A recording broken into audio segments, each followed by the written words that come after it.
আমার নাম মিলি আর আমার স্বামীর নাম আরমান। আমাদের সম্পর্কটা ছিল একেবারেই সুন্দর, বিশ্বাস আর ভালোবাসায় ভরা।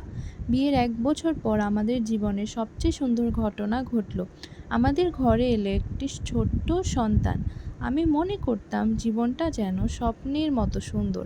আরমান সবসময় আমার পাশে থাকতো, আমাকে সব কিছুতে সাপোর্ট করতো। একদিন ভাবলাম, যেহেতু আমার ছোট বোন এঞ্জেল ঢাকায় হোস্টেলে থাকবে, তাই আমার বাসায় থাকলে সমস্যা কী?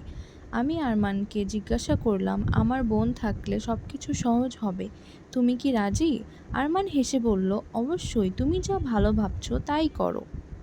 অ্যাঞ্জেলকে আমাদের কাছে নিয়ে এলাম। শুরুতে সব কিছু ঠিকঠাক ছিল। আরমানকে সমর্থন, অ্যাঞ্জেলের মিষ্টি হাসি, ঘরের আনন্দ, সব কিছুই যেন স্বপ্নের মতো। আমি ভাবতাম, এই জীবনে আর কিচ্ছু চাই না। কিন্তু সময়ের সঙ্গে সঙ্গে আমি কিছু অদ্ভুত পরিবর্তন লক্ষ্য করতে লাগলাম। আরমান আর অ্যাঞ্জেলের মধ্যে বন্ধুত্ব ক্রমে বেড়েই চলছিল। ছোট ছোট হাসি, চুপচাপ কথাবার্তা, ইশারায় অনেক কিছু বলা। আমি প্রথমে কিছু বুঝতে পারিনি, ভাবতাম হয়তো কল্পনা করছি। একদিন রাতের অন্ধকারে আমি চুপচাপ তাদের কথা শুনতে পেলাম। আরমান আর অ্যাঞ্জেল, তাদের কথোপকথন আমার জন্য একটি আঘাত হয়ে গেল।